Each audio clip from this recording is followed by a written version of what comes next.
చర్చించుకోవాలని ఒక డెమోక్రటికల్ స్పిరిట్తో తీసుకొచ్చి పెట్టారు. అందుకనినే పిఎస్సి చైర్మన్ అనేటటువంటిది కీలకమైంది. వాళ్ళు అడుగుతుంటారు, అధికారులు ఏంది మీరు అది దానికి ఎంత ఖర్చు పెట్టారు, దీనికి ఎంత ఖర్చు పెట్టారు, ఇవి అడుగుతూ ఉంటారు. వీళ్ళు అడుగుతున్నప్పుడు అధికారికి భయం ఉంటుంది. ఇప్పుడు ఎప్పుడైతే అది అధికార పక్షానికి వెళ్ళిపోయిందో అడిగేవాడేవాడు ఇంకా పిఎస్సి చైర్మన్ ఒక బొగ్గ గారు ఇది వస్తుంది హోదా అంతే నడుస్తుంది. ఇప్పుడు జనసేనకి ఇస్తున్నారా ఆ పదవి? అంటే జనసేన అంటే ఇక మిత్రపక్షమే కదా అప్పుడు. మొన్న రేవంత్ రెడ్డి చేసింది తప్పని అనుకున్నాం. ఏం చేశాడు ఆయన? బీఆర్ఎస్ నుంచి కాంగ్రెస్ లోకి వచ్చిన ఆయనకి ఇచ్చాడు. ఇంకా కనీసం ఆయన కాంగ్రెస్ లో చేరలేదు కదా బీఆర్ఎస్ పేరుతో ఉన్నాడు. ఇప్పుడు అట్లా కాకుండా వీళ్ళు ఎన్డీఏ కూటమిగానే వెళ్ళారు. కూటమిలో భాగస్వామి పక్షానికి ఇచ్చి అదే ప్రతిపక్షం అంటే ఇప్పుడు ప్రతిపక్షానికి ఇవ్వాల్సింది ఇప్పుడు జనసేన ప్రతిపక్ష పాత్ర పోషిస్తే అదే కదా.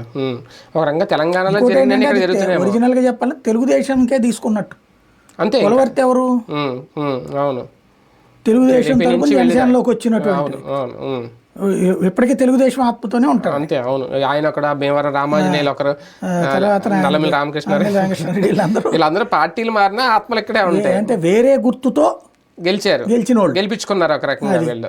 మరి అంటే ఓ రకంగా చెప్పాలంటే ఇప్పుడు అది నిజంగా కమిట్మెంట్తో పోయిన ఒకవేళ జగన్కి కాదనుకున్నప్పుడు ఈ జనసేనలోనే ఉన్నటువంటి ఒరిజినల్ జనసేన వాళ్ళకి ఇచ్చిన లెక్క ఉండేది. అసలు ఈ పేరు ప్రపోజ్ చేసిందే పవన్ కళ్యాణ్. అదే కదా. ఇంకేంటి అక్కడ?